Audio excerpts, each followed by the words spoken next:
두근두근 내 인생. 오늘 빨리 마무리 지어야지. 두근두근. 오늘 무조건 두근두근 내 인생을 다 끝내고 가는 게. 알겠지? 67조.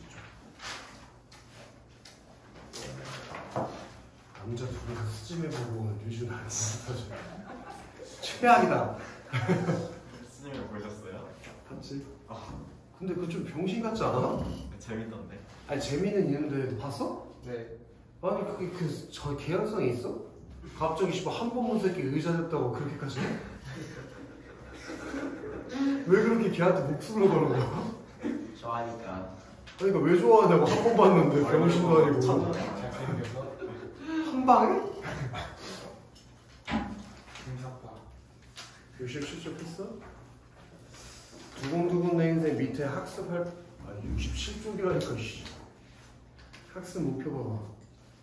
형상화 방법을 중심으로 극갈래의 특성을 이해하고 작품을 감상하려면 극갈래에다가 내고 봐야 돼. 무슨 갈래라고? 극갈래. 극갈래는 뭐냐? 누구 앞에서 보여주기 위해서 말과 행동으로 연기를 하는 게 극갈래지, 그치? 네. 극갈래에 태어나. 그게 두 가지가 있다고 우리는 배웠어. 뭐와 뭐. 물론 극갈래 종류가 엄청 많지. 그 중에서 대표적인 게 두 가지 있다고 배웠잖아. 뭐라고 배웠어? 희곡이랑 시나리오. 그래서 그 희곡과 시나리오를 비교하는 게 시험에 굉장히 많이 나오는데 뭐냐? 그 중에서 있잖아. 두근두근 내 인생은 뭐야? 희곡과 시나리오 중에서. 희곡. 학교에서 아직 아무것도 안 했니? 네. 시나리오예요. 뭐라고? 그 위에다가 쓸까? 희곡, 시나리오. 그렇게 준하나. 네. 두근두근 내 인생은 그 중에서 뭐라고? 시나리오. 시나리오에 시나리오. 네. 저 67쪽 오른쪽에 참고자료에다 별표 5개 칠게 나왔어요. 이 시험에 나와. 네. 희곡과 시나리오를 비교하는 것. 희곡은 뭘 위해서 쓴 대본이라고 했지? 공연과 사면. 연극. 네. 이거 희곡 밑에다가 쓴 거 아니야? 네, 연극. 희곡은 뭘 위해서 쓴 거라고 보느냐? 연극. 그래서 여기 밑에다 가로로 쓰란 말이야. 연극. 희곡은 뭘 위해서 썼다고? 연극. 그래서 무대 상연을 전제로 사건을 관객한테 직접 보여주는, 거기 밑줄 쳐 있어야 되는데 연극의 대본. 그런 연극의 대본을 뭐라고 한다고 우리요? 희곡. 연극의 대본이 희곡이야. 네. 그래서 관객이 어떻게 보여줘? 직접적으로. 알겠어? 네. 그래서 희곡은 이거 동그라미 넣어줘야 되는 해설, 지문, 대사. 뭘로 이루어져 있다고 구성이? 해설, 지문, 대사. 해설, 지문, 대사. 해설 알아? 해설. 그 씹는 거 위에 어떤 상황이 이제 설명되어 있는 거 있지? 네.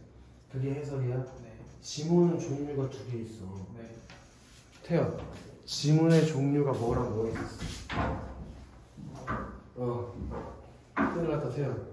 모르면 너 어깨 나갈 텐데. 큰일 났다. 어깨 나갈 것 같아. 준환. 이거 안 알려주신 거 같아요. 진짜. 내기할래? 네. 알려줬으면. 안 쓰- 알려줬으면. 뭐 있었어? 대사. 아니, 진심은. 지문의 종류가 두 개 있다니까. 야, 이씨. 안 봤어요. 그게 구성 요소가, 예를 들어 너 태연이 서사갈래 소설의 구성 요소는 뭐뭐 있다고 했었어. 인물. 그치? 네. 근데 네. 희곡, 시나리오 같은 거는 구성 요소가 지금 니네가 동그라미 치면 뭐라고? 해지대. 해설, 대사. 지문, 그래서 이렇게인데 해설은 그 장면에 대한 설명을 말하는 거고 지문은 종류가 두 개 있어. 지문이라는 게 이렇게 하라고 가리키는 분이잖아, 그치? 네. 그게 무대를 어떻게 활용할 건지를 지시하는 글이 무대지심이야, 무대지심. 네. 무대지심은 지시는. 예를 들면은 준하나 어떤 효과음을 틀으라고 한다든지 아니면 어떤 문을 열고 나가라고 지시하는 말들 있잖아. 그런 게 다 무대지시문이야.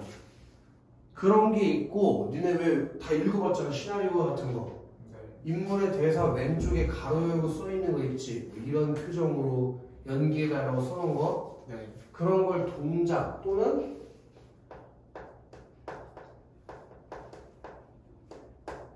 행동 지시문이라고 한단 말이야. 이런 행동을 하면서 연기를 해라 이런 거지. 이해돼? 네. 그 다음에 대사는 종류가 세 가지가 있어 오늘. 세 가지나요? 가장 기본적으로는 뭐가 있을까? 인물들끼리 주고받는 대화가 있겠지. 근데 예를 들면 이런 게 있다는 거지. 준호는 저기 서준이랑 서준이 보니까 재밌었어? 네. 남자끼리 본 사람 있디? 남자 둘이. 아닐걸? 우리끼리 대화를 주고받았잖아. 네. 그 사실을 알고 내가 혼잣말을 한 거야. 아유 외로워. 저게 뭐야 씨발. 혹시 들었어 준환이? 네. 선생님 혼잣말 했는데 어떻게 들었지? 이게 독백이야. 남이 들을 수 있는 혼잣말. 오케이? 네. 그리고 이런 것도 있어. 나 아무 말도 안 했지. 근데 진짜 아무 말도 안 하면 관객이 내가 표정만 보고 추측을 해야 되니까 어렵잖아. 네.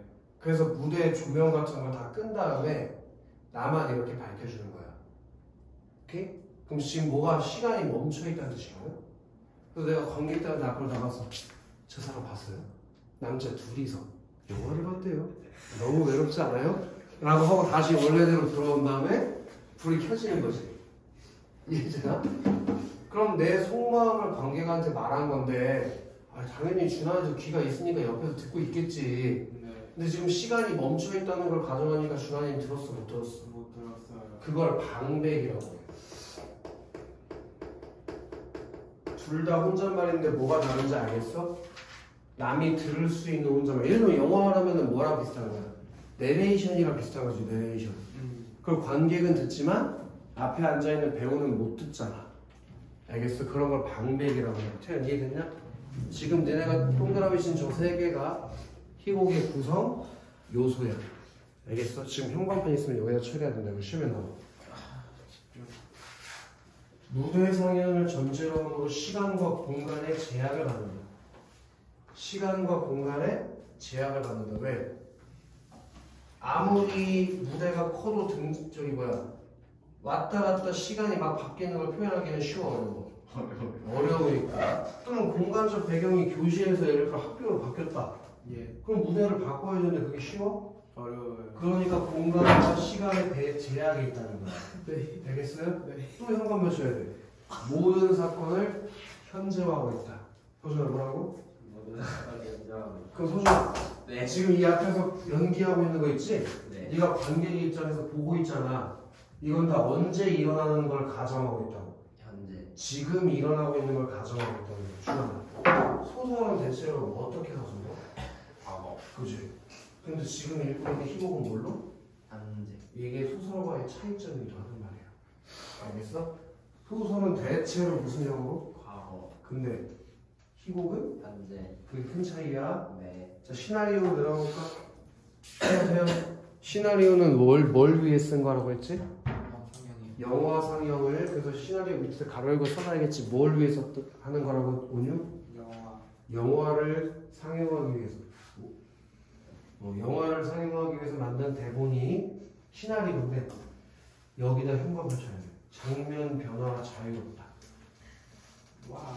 아까 희곡 같은 경우에는 공간적 배경 제약이 있었어 없었어? 있었어요. 근데 시나리오는 제약이 있어 없어? 없어요. 없다는 거. 왜 없을까? 여기저기서 찍은 다음에 편집해서 갖다 붙이면 되니까. 또 현관을 쳐야 돼. 등장인물 수의 제한이 거의 없다. 근데 서준아 네. 희곡 같은 경우에는 등장인물의 수의 제약이 있어 없어? 있어요. 있지. 근데 시나리오 같은 경우에는 등장인물 수의 제약이 없다. 거의 없다. 왜냐면 CG를 쓰는 방법도 있고 여러 명이 나와서 출연하면 되니까. 그치? 네. 그리고 시나리오는 카메라나 편집 기술을 이용한 기법의 구사가 가능하기 때문에 네. 여기 현관표셔야 돼. 촬영을 고려한 특수용어 사용. 그리고 촬영을 고려한 특수용어 그거 시험에 나오니까 준아 다 알아야 돼. 네. 오케이? 네. 자, 이런 희곡과 시나리오의 비교, 차이 다 알아야 돼. 근데 우리가 있는 두근두근 내 인생은 그 중에서 뭐? 시나리오. 시나리오. 두근두근 내 인생은 그 중에서 시나리오요. 두근두근 내 인생. 우리 오늘 두근두근 내 인생 봤나? 아니요. 안 봤어? 네. 이렇게 스즈메는 보고 두근두근 내 인생 안 봤어, 새끼야? 태연이 봤어, 영화? 봤을 때 내가 한번 보라 그랬잖아. 넷플릭스. 안 봤어? 그거 안 보고 뭐 했어? 뭐 봤어, 안 봤어, 준아? 거짓말하는 사람 지금 물어보면 바로 보는 거니까. 봤어, 안 봤어? 송혜도. 아니, 그 내가 말해줬잖아, 씨. 봤어, 안 봤어? 아 어떻게 봐요? 그럼 어떻게 봐? 요즘 영화 볼. 아니, 발병신 새끼 뭐 하는 거야? 눈눈 TV가 뭐야? 눈은 TV 몰라요. 와. 불법자 이제. 야, 이 새끼들. 돈 내고 봐. 유튜브에 두근두근 내 인생 치면 돈 내고 그래서 1,000원인가 내가 줄 수 있어. 너무 아까워요. 저는 좀 아까 1,000원도 없어, 새끼들아. 넷플릭스는 없어요. 물론 넷플릭스로는 본 적이 없었어. 난 영화관에서 봐본 적이 있거든. 송혜교랑 10년 전 보다. 강동원이 나와. 강동원이요? 그래. 여기 아빠 대수가 강동원이 나와. 아빠 강동원이라고요? 그래. 그리고 여기 마누라 와이프가 송혜교고 그 병 걸린 자식 있지. 네. 걔는 뭔지 몰라. 둘이 나왔는데 왜? 야, 100만 넘게 봤어. 그래도 100만 안 봤나? 막 꽤 많이 봤어, 생각보다. 야, 교과서에 나오는 영화는 흥행이 중요한 게 아니잖아. 교훈을 담고 있어야지. 68쪽 가보자. 제가 소문이 나오는 두근두근 내 인생. 밑에 해제에 뭐라고 써있는지 운유 읽어볼래? 이 작품은 선천성 조류증에 걸린 16세 소년 아름과 그들의 부모인 대수와 미라에 대한 이론 총명의 소설을 원작으로 하였다. 고통과 죽음이라는 무거운 소재를 의례적으로 밝고 가볍게 풀어가며 삶의 의미와 가치, 소중함과 아름다움에 대해 생각하도록 한다. 그렇게 무거운 소재를 의도적으로 밝고 가볍게 풀어내면서 삶의 의미와 가치, 소중함과 아름다움에 대해서 얘기한 소설. 소설이에요. 시나리오. 그게 두근두근 내 인생이다. 되셨어? 자, 이것도 읽기 전에 참고자료 왼쪽에 있는 거 있지? 예.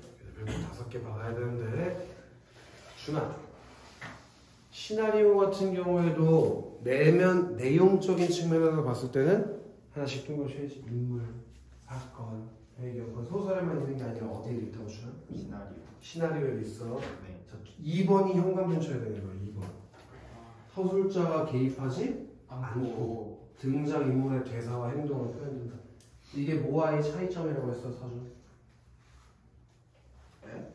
지금 이 2번 네가 현관문 찍은 거 이게 뭐와의 차이점이라고 했어? 서사갈래. 그렇지. 서사갈래와의 차이점. 서사갈래에는 누가 등장해?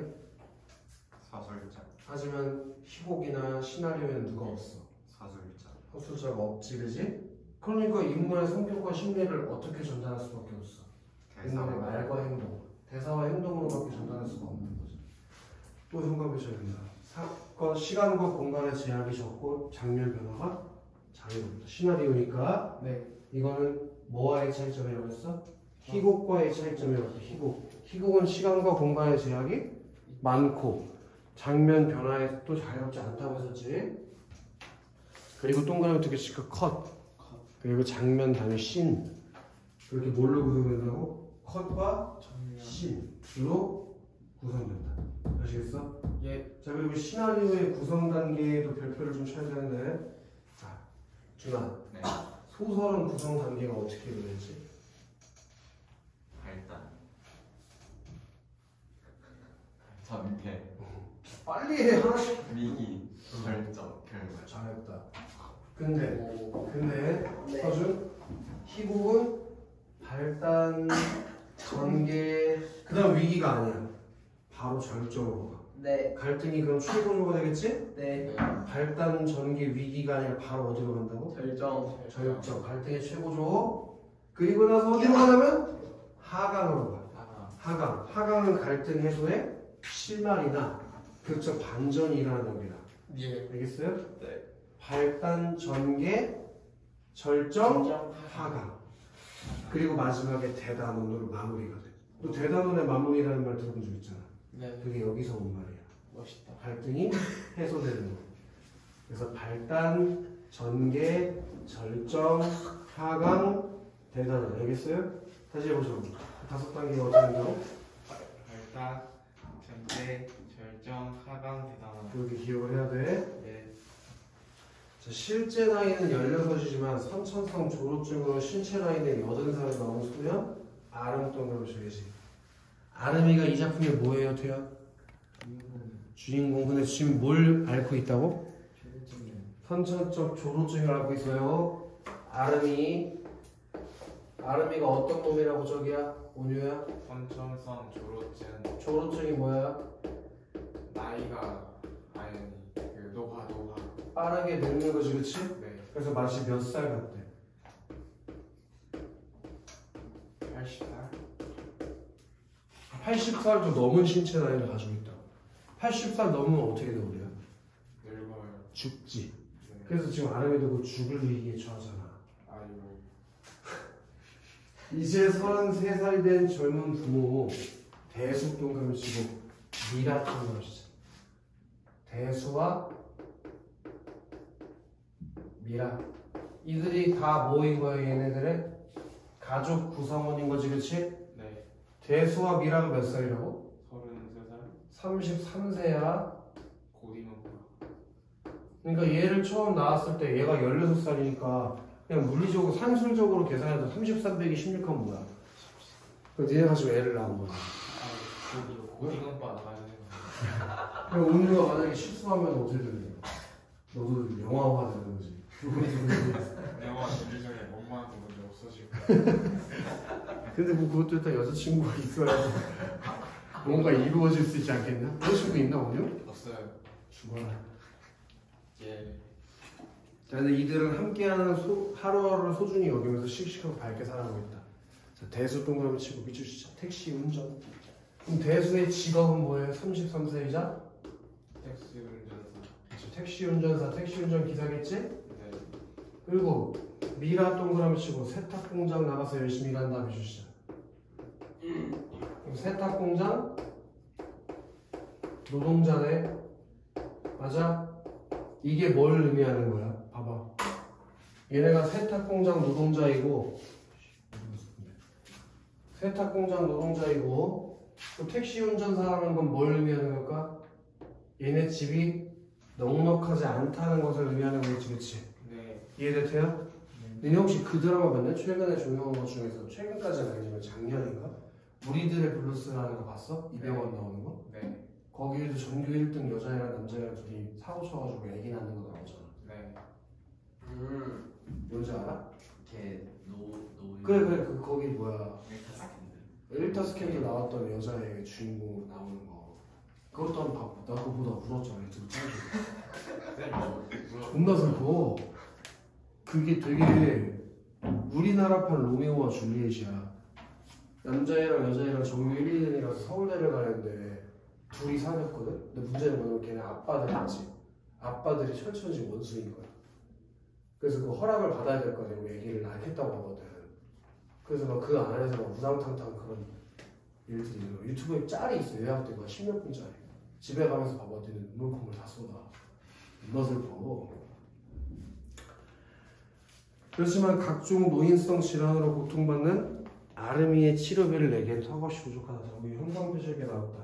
그걸 통해서 우리가 알 수 있는 건 뭐라고 해요? 좋아. 자, 이들은 아르미의 치료비를 마련하고 아르미의 사연을 소개하는 텔레비전 방송에 출연한다.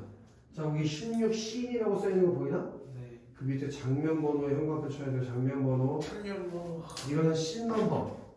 이런 신 넘버를 통해서 우리가 이 갈래가 시나리오라는 걸 알 수 있다고 했지, 준아? 네. 준아. 네. 신 넘버를 통해서 알 수 있는 게 여러 가지 있다고 했는데 뭐가 있었지? 갈래. 자, 갈래가 뭐라는 거? 시나리오. 그치, 우리 저기 누구야? 온유는 써야 될 거야. 1번 갈래에 또 뭐라 할 수 있어? 뭘 할 수 있냐고. 이거 2번 시간과 공간적 배경. 한분, 사건, 순서. 사건, 전개, 순서. 이렇게 세 가지를 알 수 있다고 했지, 그치? 네. 시나리오, 시간적, 공간적 배경, 사건, 전개, 순서. 지금 몇 번째 순서인 거야? 몇 번째 사건인 거야, 그러면? 16번. 그래, 그 옆에 병원 앞 거리가 뭐야? 공간. 그리고 오후는? 시간. 그렇게 나온다니까, 준아. 알겠어요? 네. 확실히 이해됐어?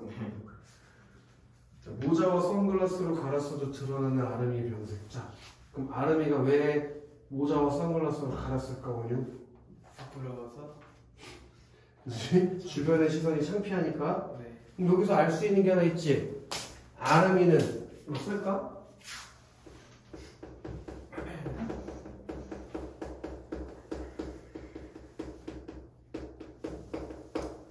주변의 시선을 의식하는 사람이라는 거 알 수 있겠지, 그치? 자, 사람들이 미라와 아름이를 호기심 어린 눈빛으로 또는 동정 어린 눈빛으로 힐끗댄다. 미라 동그라미 치고 미라 눈치를 보며 미라의 눈치를 보며 손을 잡아 끄는 아름이 동그라미. 거기서 확실하게 아름이가 어떤 사람이라는 거, 주변의 시선을 의식하는 사람이라는 거 알 수 있게 저기도 써있네. 그치, 온유? 네. 하지만 생각에 잠긴 미라는 빨리 걸을 생각이 전혀 없어 보인다. 빨리 좀 가! 사람들이 쳐다보잖아! 거기 대수롭지 않은 듯이 나 행동 하나 칠까? 이런 것들을 아까도 얘기했지만은 서준 뭐라고 한다고? 지시우. 왜 그래? 토해? 지심으로 뭐라고 주나? 지시. 내가 너무 예쁜가 싶어. 손을 잡아 끄는데 따라오지 않아서 짜증을 내면 엄마 창피하지도 않아? 뭐가? 그럼 여기서 미라는 어떤 사람이라는 거에 현관을 쳐야겠어?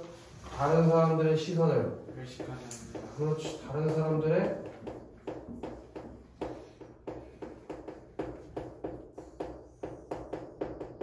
시선을 의식하지 않는 사람이라는 거 알아줘야겠지, 그치 준아? 다 이해했지 준아? 네. 좋아. 태어난 미라가 짜증나 손을 놔버리는 아름이. 미라, 앞장서가는 아름이의 배당을 잡아친다. 뭐가 창피한데 뭐가? 아 왜 그래 진짜? 넌 이미 아픈 애야. 아픈 애가 왜 자꾸 다른 데 신경을 써? 사람들이 보건 말고 병원비가 있건 없건 애처럼 굴어. 아프면 울고 때릴 쓰란 말이야. 그냥 애처럼. 거기 형광 표시야 된다. 애처럼 굴어. 아프면 울고 때릴 쓰란 말이야. 그냥 애처럼. 이런 점에서 우리가 아름이가 어떤 성격이라는 거 알 수 있어? 아이답지 않다. 아이답지 않고 어른스럽다. 어른스럽다. 그 성격에 대해서 인물의 대사를 통해서 알아가고 있는 거 맞지? 아까도 얘기했지만 준아 시나리오에는 뭐가 없어. 서술자. 그래서 어떻게 인물의 성격을 알아? 행동이랑 대사. 그렇죠. 그럼 지금 이 미라의 대사를 통해서 아름이의 성격을 하나 알았잖아. 네. 어떤 성격이지? 어른스러움. 좋아. 애처럼 안 보이니까 그렇지. 연예인도 아니면서 이런 걸 쓰고 다니니까 사람들이 쳐다보지. 가슴이 답답한 미라. 고개를 돌려 한숨을 내쉰다. 그렇게 자기 자신을 부끄러워하는 아름이 때문에 미라가 뭐하고 있다고? 속상해합니다. 괜한 말을 꺼내서 오도 가도 못하는 아름이 땅물만에 발로 찬다. 아름아, 우리 이 길 몇 년 다녔어? 13년. 그래, 막내 외삼촌은 네 나이 때 포경수술 하나 하면서 불구불구 난리를 쳤어. 그때 넌 그것보다 더한 검사도 하고 위기도 수없이 넘겼잖아. 이 형광 표시까? 근데 넌 그것보다도 더한 검사도 받고 위기도 수없이 넘겼잖아. 이 형광 표시였나? 네. 또 형광 표시해야 돼. 그거 아무나 할 수 없는 거다. 넌 정말 대단한 일을 해내고 있는 거야. 그러니까 당당하게 보라듯이 걸어도 돼. 라고 미라가 아름이를 뭐하고 있다고? 위로해주고 있다. 또 뭘 주고 있어? 자신감. 용기, 자신감 이런 것들을 주고 있다는 거 알 수 있겠지? 네. 너 휘파람 소리가 나는데? 아니 순실은 빠르게 났어요. 승질을 하네. 검사를. 정살 같은 거 안 나오는데 휘파람이 났어? 진짜예요, 진짜. 그거 꼭 알아야 돼요. 그렇게 아름이에게 뭘 준다고요? 용기와 용기, 위로, 자신감. 근데 아름이가 미라한테는 자식이잖아. 네. 미라는 아름이의 뭐야? 엄마. 엄마. 그럼 엄마가 이렇게 자식에게 위로, 용기, 자신감을 준다는 거는 미라가 아름이를 매우 뭐 한다는 걸 알 수 있어. 사랑한다. 그러면 여기서 우리 미라의 성격 하나 정리해 볼 수 있겠네. 미라가 요 아름이를 굉장히 사랑하는 부모로서의 책임감이나 자식에 대한 사랑이 아주 큰 사람이라는 거 충분히 정리해낼 수 있겠다. 이해돼요? 응! 가자! 아름이에서도 잡습니다. 사람들의 시선 좀 아랑곳하지 않고 당당하게 걷는다에 대한 한광펜 박아야 될 것 같다. 그렇게 미라가 어떤 성격이라는 걸 알 수 있다고 주나? 당당하고 긍정적이면 아들을 사랑한다. 거기다 형광펜 쳐있는데 동그라미라도 쳐있어야지. 당당하고 긍정적이고 아들을 사랑하는 사람. 오케이? 그렇게 미라, 아름이, 대수는 응? 네. 힘든 투병 생활 속에서도 밝고 당당하게 살아가고 있단 말이야. 알겠어요? 온유? 뭔 소리야? 뭔 일 있었어, 온유? 뭔 소리야? 선생님이 저번 주에 영상을 봤거든? 네, 수업하는 영상을? 근데 일단 1번으로 말이 내가 되게 느린가? 그런 생각이 들었어. 말이 좀 느려, 선생님이? 아니요. 빨라? 아니요. 적당해? 네. 근데 문제는 그것도 그런데 제발 설명을 좀 해. 실패하면서 써. 그러다 갑자기 영상에서 사라져. 거기서 비명소리가 나. 그래서 또 갑자기 나타나서 잠깐 써. 그러다 또 사라져. 영상에 그 칠판만 나와. 내가 없어. 네가 어디다 올릴 수가 없어. 아 찍을 때 여기서 계속 비명소리가 거기서 나와. 그래서 어디서 계속 으악! 깡! 막 이런 소리가 나. 누가 자꾸 비명소리를 내나? 왜 그러지? 이상해, 온유야, 그치? 왜 수업 시간에 비명소리가 나는 거야, 그치, 온유야? 희한하네. 17신 전기로 가는 전기, 그치? 아름이 방, 낮에서 해질녘까지. 아빠의 과거를 생각하면 그럴 수도 아름이 갑자기 얼굴을 읽어준다. 자, 현관 빼시죠. 밀려오는 심장의 통증, 대수가 눈치챌까봐 힘겹게 걸어가 방문을 닫고 양통에서 진통제를 꺼내서 먹으려고 한다. 어? 네. 그거까지 현관에 쳐야 되는데 왜 손이 멈춰있지? 밀려오는 심장의 통증, 대수가 이렇게 말해요. 이상해, 오늘 왜 갑자기 비명을 지르는 거야? 밀려오는 심장의 통증, 대수가 눈치챌까봐 힘겹게 걸어가 방문을 닫고 약통에서 진통제를 꺼내놓고 진정하라고 한다. 거기서 아름이 어떤 성격이 부각된다고? 자녀도 그런 성격. 그거 부모님에게 걱정 끼치지 않으면 사랑있고 어른스러운 성격이 드러난다는 걸 꼭 기억을 해야 돼. 또 참을성 많아 적어. 많아요. 많지. 식은땀이 흐르고 그렇게 괴로워하다 약을 취해 꾸부리째 까무룩 잠이 드는 아름. 자, 여기다가 개별 붙여야 돼. 커트. 이건 시나리오이기 때문에 촬영 기법 같은 것들을 사용할 수 있다고 했지. 그 촬영 기법을 시험에서 물어봐. 알겠지, 온유야? 예. 그럼 우리 온유는 커트가 어떤 기법인지 지금 외워야 될 것 같다. 크게 읽어봐. 한 장면에서 다른 장면으로 전환될 때 컷으로 바뀌는 촬영 기법. 그치? 한 장면에서 다른 장면으로 전환할 때 컷으로 바뀌는 거. 네. 그러니까 여기서 장면이 바뀌는 거지. 컷! 하고 다음 장면에 넘어가는 거. 바닥에 엎드린 채 잠든 아름이의 주름진 손가락이 보인다. 어느새 불그슬에 희미해진 햇살이 작은 창으로 길게 스며들고 있다. 그때 띵! 전저근 수심을 알리는 소리. 잠에서 깨는 아름이. 접속해보면 편지함에 편지 한 통이 와있다. 보는 사람은 이서아, 그리고 이름은 아름이에게, 제목은 아름이에게.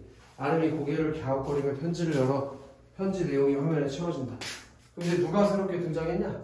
이서하. 이서아한테 세모 박아야지. 우리 저기 온유를 제외한 나머지 친구들은 이서아가 누군지 알잖아. 네. 그치, 표현이? 몰라? 알지? 근데 어쨌든 이서아의 성별은 여자야. 여자. 그래서 지금 여자한테 뭘 받은 거야? 고백?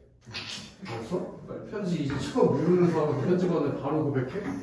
편지 한 번 받은 거야. 어디서 편지를 받아봤어야지, 씨. 왜 이렇게 좋아해? 안녕? 나는 이서아라고 해. 16살 너랑 같은 아이야. 같은 나이야. 네 전자우편 주소는 방송국을 통해서 겨우 받았어. 아마 나도 아픈 아이라는 걸 알고 알려준 것 같아. 방송을 본 후 너와 친구가 될 수 있을 것 같다는 생각이 들었어. 응? 거기 형광펜 치자. 물론 아람이 너만큼은 아니겠지만 1분이 영원처럼 느껴지는 시간에 대해 나도 조금 알고 있거든. 행운을 빌어. 자, 이렇게 서아가 아름이한테 뭘 보냈지? 전자우편.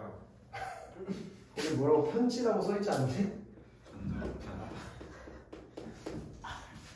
편지 내용이 화면에 치워진다는 돼지 새끼들아. 편지. 근데 이 편지 내용이 아름이랑 서아가 같은 처지에 있다는 걸 말해주지 않아? 예. 그래서 아름이가 이 편지를 보고 서아에게 뭘 느껴? 동질감. 그게 중요한 거지. 뭘 느낀다고 태어나? 동질감. 동질감이 뭐지? 같다고 느끼는 감정 동질감. 오케이? 그럼 편지가 일단 첫 번째로 하는 기능은 동질감을 느끼는 친구를 만나게 해준 거지. 그치 준아? 네. 다 이해했어 준아? 네. 좋아. 두근두근 갑자기 가슴이 뛰고 목이 바짝 타면서 온몸에 열기가 느껴지는 아름이의 형광 펼쳐야 된다. 예. 그 동질감을 느끼면서 아름이가 뭘 느껴? 뭘 느껴? 돼지 새끼들 열기. 설렘을 느끼지. 설렘? 그러잖아. 여자한테 편지를 한 번도 안 받아. 너 운유 생각해봐. 너 길 걸어가고 있는데 중간고 앞에 천녀애가 갑자기 막 뛰어와가지고 너한테 편지를 이렇게 축 주고 어머 하고 그게 도망갔어. 그럼 어때? 설레잖아. 그치? 얘도 지금 그런 감정을 느끼면서 얼굴이 막 빨개진 거지. 모르는 여자한테 편지 처음 받아봤으니까. 준환이 받아봤나? 아니요. 앞으로 많이 받으려고 아껴두고 있는구나. 네. 많이 받았으면 좋겠네. 18시 아름이의 집 아니 방 집 앞 골목길 낮밤 서화. 자 소리에다가 별표 치래. 소리 서화는 등장해 안 해? 안 해요. 여기다 쓸까? 그 소리 같은 거 우리가 뭐라고 한다고 써서 청각적 심상. 시야이네? 시야가 성격적 심상이네.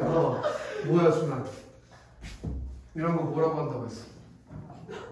네? 이런 거 뭐라고 한다고 했지? 구성 요소. 일났어 순환 이런 거 뭐라고 하죠? 한청? 예, 이런 거 뭐라고 한다고 했어? 어이구 쓸까 위에? 효과 실제로 등장하지 않고 소리만 나오는 거잖아. 그런 걸 효과음이라고 한다. 아시겠어?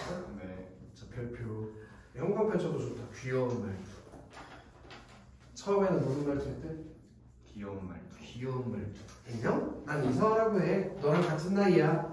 한청으로 아름이 귓가에 자꾸만 반복되는 서아의 목소리. 아름이 책상에 앉았지만 집중이 되질 않는다. 그렇게 날이 바뀌어도 떠나지 않는 한청. 커트. 침대에 누워있는 아름이 밤이 되어도 귓가에서 떠나지 않는 서아의 목소리. 여기다 저기 형광펜 쳐야 돼요. 농염한 말투. 약간 야한 말투인 거지? 안녕? 난 이서라고 해. 너랑 같은 나이야. 침대에서 벌떡 일어나. 왜 이렇게 좋아? 침대에서 벌떡 일어난 아름이 눈 밑에 다크서클이 되어있고 춤추는 잠이 올 것 같지 않다. 컷2 집 앞 골목길의 아름이 계속해서 귓가에 맴도는 목소리. 안녕? 난 이서라고 해. 너랑 같은 나이야. 하고 청순한 말투에다 형광 해야지. 그렇게 얘가 계속 뭘 듣고 있어? 이 편지 이후로 아름이가 계속 뭘 듣고 있을 테야. 왜 환청을 들을까? 보고 싶어서. 그러니까 계속 누구에 대한 관심을 가지게 된 거야. 서아. 이해되나? 예. 이해되나? 두손 다쳤어. 자해했냐? 이거 칼빵 아니야? 누가 칼을 너 찔렀어? 아 들켰다. 왜 이래? 합격증. 진짜? 준환이가 찔렀어요. 만난 적도 없어요. 왜 그래? 기타 떨어지는 거 봐가지고. 뭐? 기타 쪽에 듣다. 기타 줄? 기타도 치냐고? 친구 기타. 되게 잡기가 많네 오늘. 농구하고 축구하고 기타 치고. 농구하다가 다리를 다쳤어? 아 친구가 밀어가지고. 뒤에서 얘 밀어버렸어? 꺼져. 농구 룰을 모르는 애들이 너무 많아요. 2차 공부하다. 야, 그래도- 내리는 줄 더블하고 워킹 안 하나 경우도 이러고 드리블하는 게 됐어. 진짜 한 대 치고 싶던데. 팔을 맞춰야. 그래도 그 지금 적당히는 안 해야지. 더블 드리블 너무 심하지 않냐. 시간을 재고. 그러니까 이렇게 가다가 다시 가고. 에휴, 그럴 수 있지. 모를 수도 있지. 알려줘. 자, 병세가 악화되어 병원에 입원하게 된 아름이는 서와 별표치자 전자우편 전자우편 그 전자우편 편지를 통해서 점점 어떻게 된대? 현관에 칠 거예요. 가까워진다.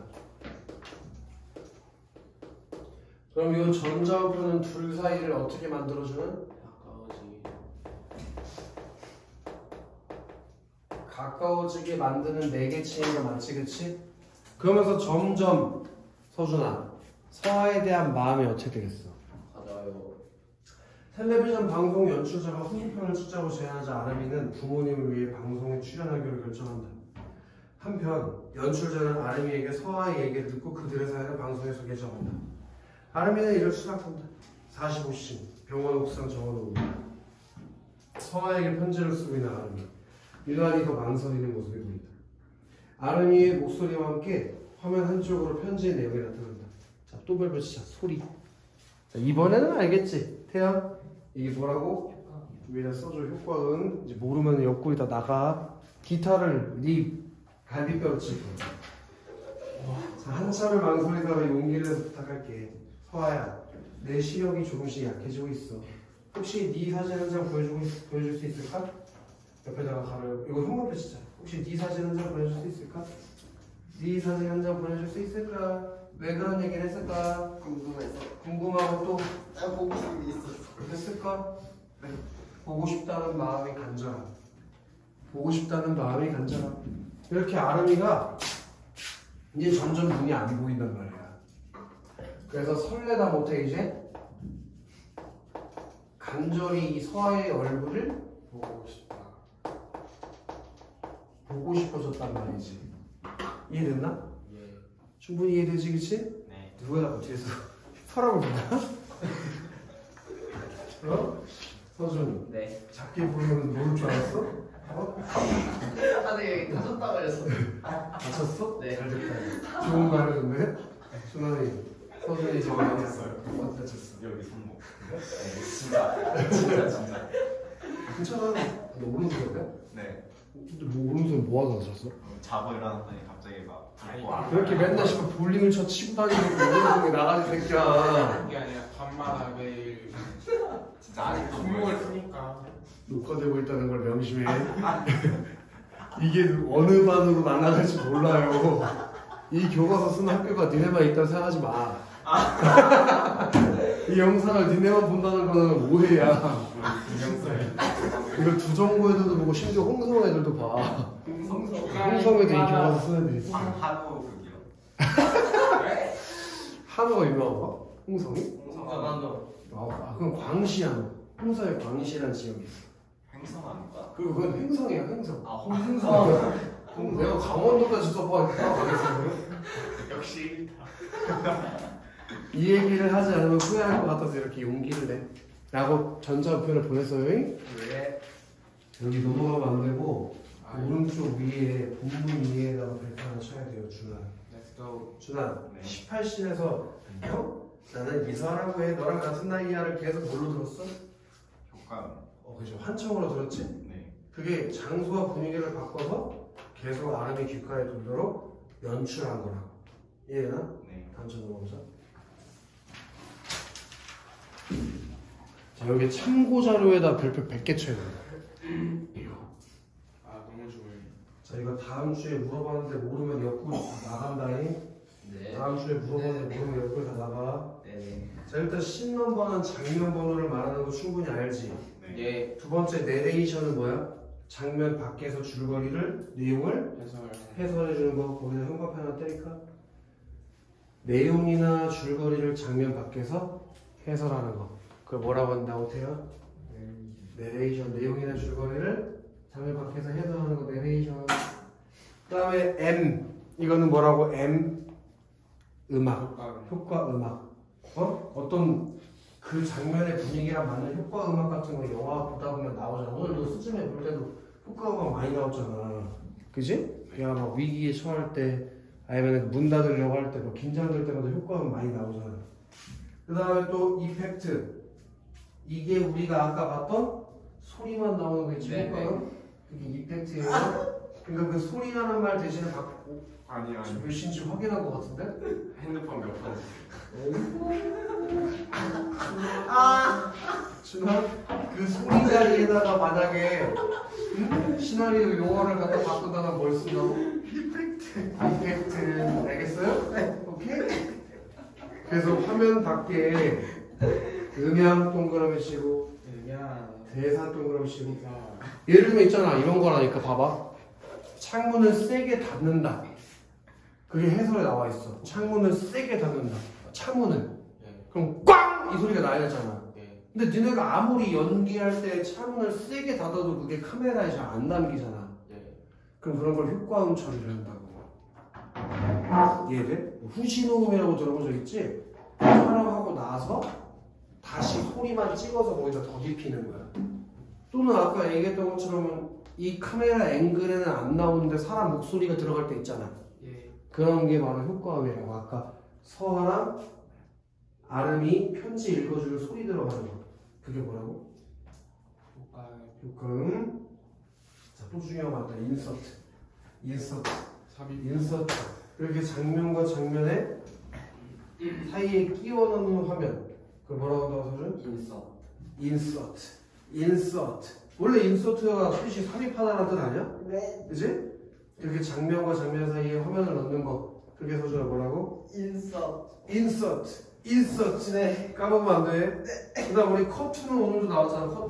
준아 커트가 뭐였어? 한 장면에서 다음 장면으로 넘어가는 거. 좋아요. 한 장면에서 다른 장면으로 넘어가. 그게 뭐라고? 컷. 네? 커트? 커트. 그 다음에 클로즈업은 뭐라고? 오늘 클로즈업 확대. 어떤 대상인의 인물을 두드러지게 확대하는 거. 오늘야 커트를 왜 써? 커트래. 클로즈업 왜 쓸까? 강조할. 그렇지. 그 옆에 가로를 써. 강조. 어떤 장면을 강조하기 위해서 클로즈업을 써야 준한. 네. 자, 그다음에 디졸브. 태연 디졸브가 뭐래? 한 화면이 사라짐과 동시에 다른 화면이 나타나는 거. 한 화면이 사라지고 동시에 다른 화면이 나오는 걸 뭐라 한다고? 디졸브. 한 화면이 사라짐과 동시에 다른 화면으로 넘어가는 게 디졸브. 그리고 이거 별별 5개씩을 또 나와. 몽타주. 이게 우리 시험에 분명히 나와. 네네네. 뭐가? 몽타주. 자, 따로따로 촬영한 걸 붙여서 편집하는 거. 그게 뭐라고? 따로따로 촬영한 걸 하나로 이어붙인 거. 그게? 알겠어요? 네. 그럼 페이드인이랑 페이드아웃은 같이 묶어서 공부해요. 화면이 점점 밝아지는 게 페이드인. 점점 어두워지는 건 페이드아웃. 알겠어? 페이드인, 페이드아웃. 이거 시나리오 용어 다음 주에 모르고, 다음 주도 아니고 내일 만나겠네. 내일 여기 이렇게 니네분 한 명씩 들어올 때마다 디졸브 근데 모르면 여기서 바로 기타 치는 거예요. 이거 기타. 알겠어? 태연? 공부해와. 시험에 나와서 하는 얘기야. 그러니까 심심해서 하는 게 아니고 스트레스 풀려고 하는 게 아니라. 알겠지? 여기까지 생각 못했는데. 자, 병원 진료실 다시 보내기 버튼을 누를까 말까 고민하는 아름이 있었을까?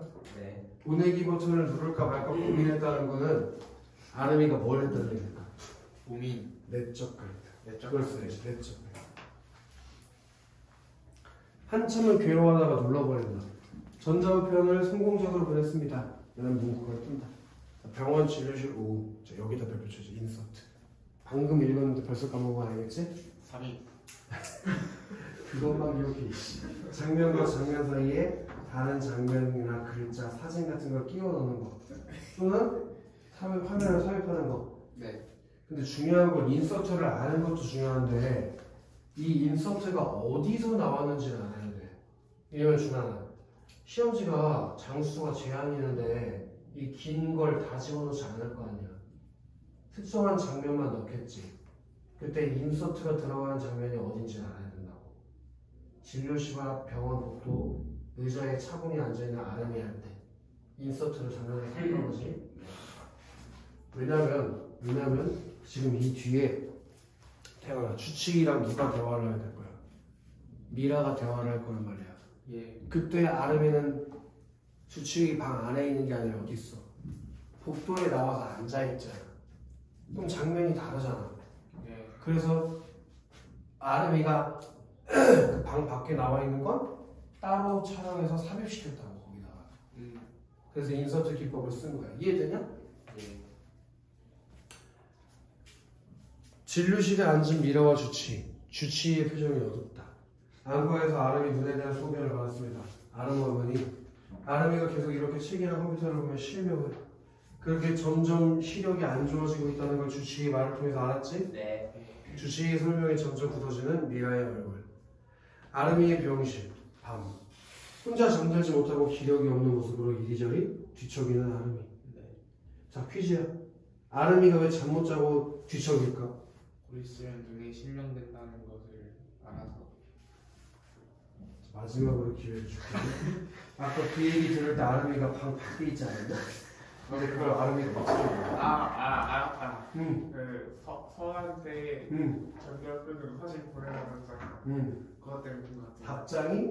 알아서. 그렇지. 답장이 아직 알아서 잠을 못 잘 거지? 네. 눈이 안 보여서요? 아니요. 아니지. 편지가 오지 않아서 어떤 마음? 불안한 마음. 불안하고 초조하고 한번다쉬어야지. 혼자 잠들지 못하고 기분이 없는 모습으로 이리저리 뒤척이는 아름이. 거기서 아름이가 지금 보고 싶어 하면서 어떤 마음을 느끼고 있다고 친구는 불안, 초조. 그 기다리던 편지가 오지 않아서 불안하고 초조한 마음을 느끼고 있어. 태어났지? 옆 간이 침대에 미라가 잠이 들어있다. 아름이 결국 일어나 베개 밑에서 태블릿 PC를 꺼냈는데 여전히 전자우편에 새 편지는 영통. 그 모습이 반복된다. 컷투. 습관처럼 전자우편에 새로 고침을 탈각하던 아름이 드디어 전자우편 수신을 알린 소리. 아름이 현관에 벌떡 일어난다. 서아의 편지다. 떨리는 손으로 편지를 열어본다. 이제 그 서아에게서 뭐가 왔지? 지금 답장 편지가 왔지. 편지가 네. 그 편지에 얘가 뭘 보내달라고 썼어? 사진, 얼굴 사진 보내달라고 하지 않았어? 근데 답장이 와가지고 지금 어떤 마음을 느끼고 있대? 굉장히 긴장되고 떨리는 마음을 주라 느끼고 있었어. 왜 손에 뭐 문제 있니? 아니요. 지금부터 문제를 만들어줄까? 아니요. 아니지? 네. 자, 이 소리 또 나오네. 소리 별표치 소리 뭐라고? 효과음. 답장이 늦어도 미안해. 사실 많이 고민했어. 사진. 하지만 나는 나만 네 얼굴 아는 건 불공평하겠다 싶어. 나는 네 부모님 얼굴까지 알고 있으니까 마음에 들으시. 뭐 되게. 네 부모님 얼굴을 알고 있다. 마음에 안 들지도 모르지만 사진 한 장 보내. 첨부된 사진을 딸깍하는 아름이. 사진을 화면 가득 키워서 본다. 싱그러움이 느껴지는 소녀의 손, 그리고 그 아래로 소녀의 그림자와 운동화, 그리고 뜰트머리. 소녀의 손과 그림자가 섞인 이미지 사진에서 참 아픈 모습을 보여주고 싶지 않은 사춘기 소녀의 마음이 느껴진다. 사진에서 손을 가만히 가져다 대보는 아름이. 사진 속 서아의 손과 아름이의 손이 포개지고 맞잡은 것 같아지는 소녀와 소년의 손. 거기를 한국에서 쳐야지. 사진 속 서아의 손과 아름이의 손이 포개지고 맞잡은 것 같이 소녀와 소녀의 손. 거기서 서아 사진을 보고 서아의 마음에 공감하면서 지금 뭐 하고 있다는 거? 손을 이렇게 맞대 보고 있다는 거 알겠어? 뭘 공감했다는 얘기일까? 준아야. 뭘 공감했어? 아름이가 서아의 그 손 사진에? 나 같으면 개빡칠 것 같은데. 얼굴 사진 보내려니까 손 사진 보내면 이건 매기는 거 아니야? 근데 왜 이렇게 손 사진 보내는데 막 이질하라고 있었다는 거 아니야? 얘 손을 왜 이렇게 이뻐요? 예. 여자니까. 아니 무슨 병 알고 있는 똑같은 병이라며. 아니 똑같은 병이 아니라 다른 병에 걸려 있다고. 그래요? 조루증이 걸린 게 아니라 자기도 아프다고. 얘는 조루증이 아니야. 그게 무슨 줄이야? 얘 손은 왜 이쁘냐는 게. 같은 병 걸려서 아니야 같은 병이 아니야. 뭐라고? 맨날 생각하게 됐어요. 아 너 그 생각 했어? 네. 같은 병이 아니라 병에 걸린 것만 같다. 조루증에 걸린 게 아니야. 이해됐나? 여기 같은 학교 출신이어가지고 똑같은 생각하는 거 같아. 너도 그 생각했어 태연이? 태연이 또 선 긋잖아. 너네들만 병신이네 이렇게. 50신 오솔길 오후 이게 별표치고 아름이의 상상. 아름이가 손을 이렇게 맞잡고 뭐 했다고? 상상했어. 상상. 네. 사진 위로 겹쳐진 두 손이 실제로 되어 맞잡은 손이 되고 손을 잡고 걷고 있는 소년과 소녀 아름이와 서아의 뒷모습이다. 카메라가 점점 빠지면 벚나무들이 무성한 오솔길을 걷고 있는 소년과 소녀의 모습이 아련하다. 자, 이거 시험에 나올걸? 잔잔히 깔리는 음악에다가 발표쳐야 될걸? 태연, 우리 이거 배운 거 같다. 그 음악 나오는 거 뭐라고 했어 아까? 효과 그게 뭐지? 기호가? M 효과 음악이야. 효과 음 아니고 효과 음악. 조심해. 여기서 그럼 어떤 음악이 나와야 될 것 같아? 잔잔하요. 씨발 그게 어떤 음악이냐고. 희망찬 음악? 벚꽃 엔딩. 왜 벚꽃 엔딩이 나와? 네? 굉장히 설레는 음악이 나와야지. 봄봄봄. 벚꽃 엔딩은 좀 그렇지 않아? 네. 그냥 벚꽃 떨어진다는 내용 아니야? 그래요? 가사가 그런 내용이 아닐걸? 벚꽃길 걷는다는 거 아니에요?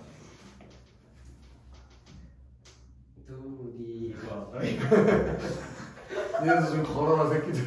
남자들끼리 걷지 말고 원성천 같은 데 가가지고 학교에서 갔다 왜 남자들끼리 재석기 원성천을 걸어? 아 승서가 그 얘기 하던데?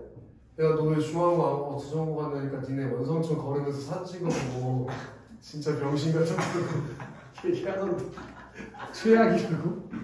그러기 싫어서 안 갔대. 천명이 남자 1000명이 오르르 이제 어우 원성천 다 졌어. 싫다. 설마 교복 입고 갔나? 네. 그냥 교복 입기 싫어서 그냥 교복이 뭐예요? 사진 찍는다. 좀 별로다 야. 진짜 남자 떼거지.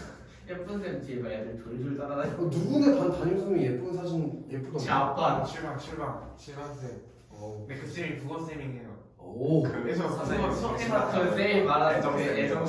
애정이? 네. 화요일날 내가 갈게. 7반이라고? 네. 7반 앞에서 서성거리고 있어. 저 쌤이 방과후 수업 당대에서 바로 신청했어요. 7반이 어디야? 그 저기 뒤쪽이야? 네. 뒷동? 뒷문. 몇 층이야? 위층, 끝층, 3층입니다. 3층. 알겠어. 거기서 만나자. 어쨌든 오솔길을 걷고 있는 두 사람. 아름이는 자신의 꿈속에 등장했던 16살 소년의 모습을 하고 있다. 그리고 아름이가 바라본 서아의 모습. 햇빛에 역광으로 비치는 음영에서 점점 윤곽이 뚜렷해지는 모습을 보여주는 서아.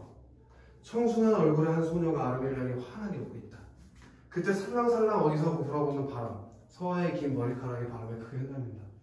청량한 서아의 웃음소리가 울려 퍼지고 그런 서아를 보며 미루는 아름이. 넌 언제 살고 싶어지니? 뭐? 아름이 너는 어떨 때 가서 살고 싶어지냐고. 벤치에 앉은 아름이 태블릿 PC를 보고 있는데 맨 끝에 아름이 넌 어떨 때 가장 살고 싶어지니? 라는 문장이 보인다. 미동도 않고 문장의 의미를 생각하는 아름이 답장 버튼을 누르고 편지를 쓰기 시작한다. 살고 싶어지는 때? 자, 이 52C는 시험에 나올 확률이 굉장히 높아. 52C에다가 별표 졸라 쳐야 돼. 알겠어? 이거 시험에 나온다고 얘기했는데 틀리면 이제 여기 그림 다 빠지는 거야, 준아. 알겠어? 네. 여기 서한테 답장 보내는 부분 있지? 예. 그게 어떤 기법이라고? 몽타주. 아까 몽타주 기법이 뭐였어? 따로따로 촬영한 걸 이어 붙이는 편집 기법이라고 해서 몽타주가. 네. 그리고 여기 인서트, 별표 쳐야지 인서트. 인서트는 뭐였어? 아까 네가 삽입하는 거라며. 사진 삽입. 글자나 사진이나? 삽입하는 거. 그지? 끼우는 거. 그지? 네. 그래서 아름이의 목소리가 겹쳐지는 장면을 보였다고? 삽입. 삽입. 이제 푸른 하늘에 뭉게뭉게 떠있는 하얀 구름을 뭐 했겠어? 삽입했겠지, 그치? 푸른 하늘에 뭉게뭉게 떠있는 하얀 구름을 삽입했어. 오케이? 푸른 하늘에 뭉게뭉게 구름을 볼 때 또 이번에는 무슨 장면을 삽입했어? 트램폴린 위에서 뛰어노는 아이들의 모습을 삽입했지. 종이야? 네. 아이들의 해맑은 웃음소리를 들을 때 내가 살고 싶어져. 자, 이번에 무슨 장면을 삽입했어? 햇살 아래 빨랫줄에 개인 걸려있는 베개닛. 베개닛이 뭐야? 베개. 그럼 그냥 베개라고 하지. 베개닛이라고 했어. 베개 이거. 피. 피. 베개 싸는 거 있지. 그게 베개닛이야. 니네 베개닛 자주 빠니? 자주 빨어. 그거 니네 머리 그거 묻어가지고 존나 더러워. 그거. 자주 피 벗겨서 빨어. 네. 그 나란히 누워서 그 향기를 맡는 미라와 아름이. 맑은 날 오후에 엄마와 함께 햇빛을 먹으면 포근한 빨래 냄새를 맡을 때는. 자, 또 장면을 삽입했어. 동네 구멍가게 앞 텔레비전 연속극을 보면 눈물을 훔치는 아저씨. 무뚝뚝한 우리 동네 구멍가게 아저씨가 연속극을 보면서 우는 걸 보고 살고 싶었다고 생각한 적도 있고, 또 아름이가 나열하는 것들의 이미지가 아름답게 보인다.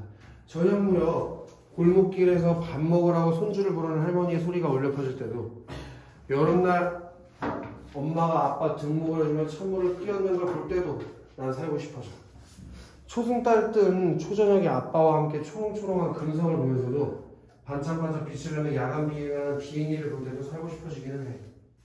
서아야, 넌 어때? 그럼 얘가 살고 싶어지는 때가 언제야? 지금 살고 싶은 때가 나열돼 있잖아. 네. 굉장히 평범하고 소박한 일상을 즐길 때. 네. 그게 바로 74쪽에 형광펜 책에 있어. 아름이가 살고 싶어지는 때. 아름이가 살고 싶어지는 때 74쪽 왼쪽 밑에 아름이가 살고 싶어지는 때 언제라고? 소박한 일상의 순간들에서 형광펜 쳐야지. 그렇게 건강하고 평범한 삶에 대한 아름이의 뭐가 느껴진다고? 감정을 봐라. 거기가 형광펜 다 들어가야 되는 거예요. 아름이가 언제 살고 싶어진대? 소박한 일상. 그치? 소박한 일상의 순간. 그러니까 항상 살고 싶은 거야. 그치? 그럼 평범한 삶에 대한 아름이에 뭐가 나타난다고? 간절하다. 알겠어요? 네. 그 위에 몽타주기법의 효과도 졸라 중요한 거 나왔네. 몽타주기법이라는 게 이거 서술형으로 쓰라고 나올 수 있으니까 외워야 돼. 내용이 구체적이고 생생하게 느껴지게 한다. 뭐라고 주나나? 구체적이고 생생하게 느껴지게 하고. 자, 뭐라고? 구체적이고 생생하게 느껴지게 하고. 뭐가? 내용. 몽타주기법. 몽타주기법의 내용을 구체적이고 생생하게 좋아요. 느껴지게. 그리고 또 공유. 일상적인 것들의 소중함과 아름다움에 대해서 생각하게 한다. 자, 몽타주기법이 두 가지 효과가 있네. 얘기해봐. 아름다운가. 일상적인 것들의 소중함과 아름다움에 대해서 생각하게 하고 또 내용을 오! 생생하게. 그렇지. 내용을 구체적이고 생생하게. 그렇게 일상적인 것들의 소중함과 아름다움에 대해서 생각하게 하고 내용을 구체적이고 생생하게 느껴지게 하고. 다 외웠지? 네. 이따 물어보면 여기 옆에 나가. 내용이 구체적이고 생생하게 느껴지게 하고 또 일상적인 것들의 소중함과 아름다움에 대해서 생각하게 만들어요. 서준. 네. 좋아. 자, 75. 그 다음에 저기 마지막에 별표 칠게 있다. 아름이의 목소리 점점 작아지면서 뭐? 별표 쳐야지. 디졸브가 뭐였어? 한 화면이 사라지면서 다음 장면으로 넘어가는 게 디졸브라고 했잖아. 그치? 서준아 죽고 싶어? 하프? 왜요? 하프? 이렇게 몽타주기법 이후에 뭐가 어떻게 된다고? 디졸브 뭐라고? 디졸브. 그럼 다음 화면으로 넘어가겠네. 앞화면은 언제였지? 몽타주에서 뭐가 나왔는데? 소박한 일상. 그치? 아름이가 살고 싶어지는 소박한 일상들이 장면들이 삽입돼 있었지. 있었잖아, 그치? 이해되나? 그 전에는 무슨 장면이었어? 아름이가 언제 살고 싶어지는 서아의 편지에 답장. 그치? 다음 장 가봅시다. 근데 아니죠. 문은 안 쉬지. 네? 화장실 갔다 오느라고 15분 늦게, 20분인가 늦게 시작했잖아. 근데 그건 쉬는 시간이 아니고. 뭐였는데 그때 안 쉬고. 긴장하면 예, 뭘 긴장해. 거짓말하지 마. 그러고 있었어요. 뻥치지 마. 거짓말쟁이 새끼. 주연이가 기다리는 중 손발이 막 덜덜 떨린다. 그래서 그럼 중간 부분 줄거리 2번까지만 하고 10분 쉴게. 네. 서아의 편지에다 별표 3개 쳐라. 서아의 편지. 서아의 편지. 서아의 편지가 뜸해지자 아름이는 서아 걱정에 잠을 못 이룬다. 아름이는 병세가 점차 약화되어서 육체적 근시적으로 힘들어한다. 그런데 어느 날 연출자와 미라의 대화를 우연히 듣게 된 아름이는 서아가 사실은 영화감독 지망생이고 시나리오를 쓰기 위해서 16살 소재를 가져와요 자신에게 전자우편을 보낸 것을 알게 되어서 큰 충격을 받는다. 그리고 한 장 앞으로 가고 한 장 앞으로 거기 오른쪽에 핵심 정리에 서아의 편지의 의미와 기능에다 별표 5개 쳐야지. 이 서아의 편지가 일단 첫 번째로 아름이의 일상에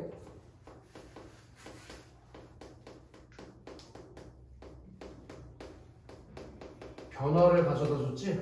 그냥 투병만 하고 어렵게 살던 사람이었는데 설렘의 감정을 느끼게 했잖아. 네. 그렇게 두 번째로 뭘 느끼게 했다고 친구들?